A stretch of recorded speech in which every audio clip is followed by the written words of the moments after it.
Hello YouTube, Raul here.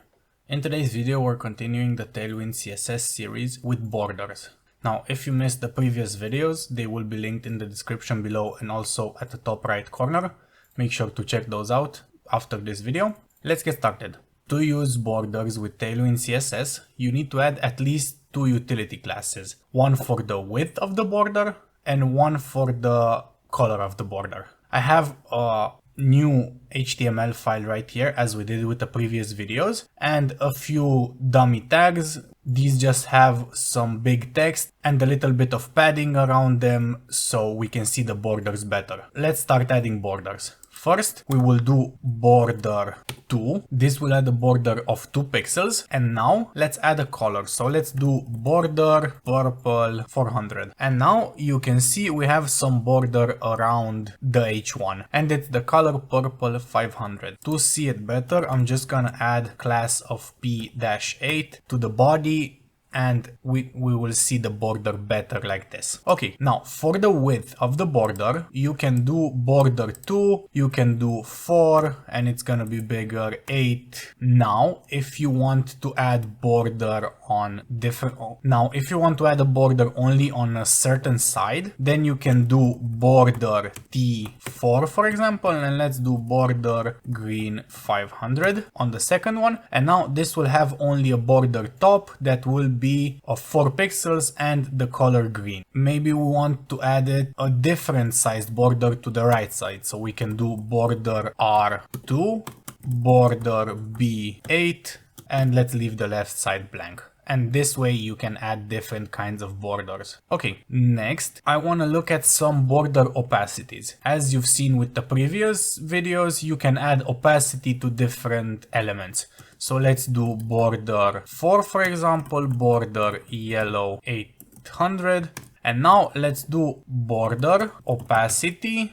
And let's start with 50. And this will make it pretty transparent. Then we can go to 100 and this will make it fully opaque. If you want, you can go for from 10. This is almost invisible. 5 is the smallest number that you can put. I'm gonna leave it at 50. Now for borders, there are different types of borders. So what you've seen until now, as you know, is border solid. Then we have border dashed. So I'll use border dashed on the first one just so you can see it, border dashed, and this will make this dashed line. We also have a dotted border, so let's do that on the second one, border dotted, and this will make the borders dotted. And we can also do border double, so let's do that on this Tailwind CSS. So border 4, border red 400, and border double, and this way you have a double line border. Okay, and for the last one, the last part of the borders I want to show you is how you can add rounded corners, because those are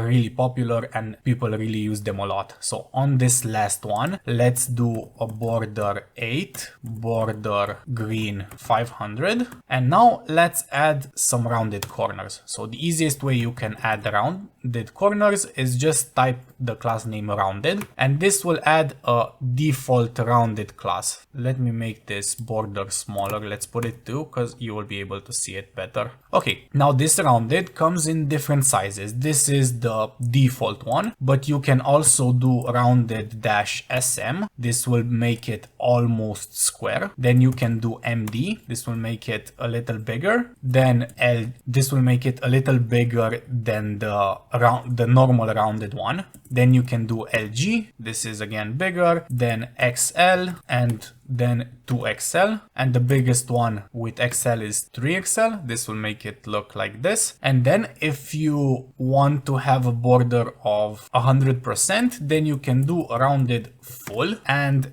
this will make the border of 100%. If you have a div with equal sized width and height, this will make it into a circle. Also, you can add different types of rounded to different sides. So let me show you how that works. We'll go on to this second to last div and let's do rounded TXL, for example, and this will add rounded only to the top borders. You can do the same with bottom, left, and right. Now, as you can see here at the bottom, I have prepared a div which has the same tags as we had with the borders, but this time I want to show you something really interesting that Tailwind CSS can do. So you know those times when you want to add some dividers between the elements of a div, maybe like a menu or something, but not have them on the outermost parts, so just between the elements. Well, Tailwind CSS has you covered with that. Divide. To do that, you add the class divide, then you have to specify the axis on which you want the dividers. So I'm gonna do Y, you can also do X, and the size, I'm gonna do 2. And then you add the color of the divider. So divide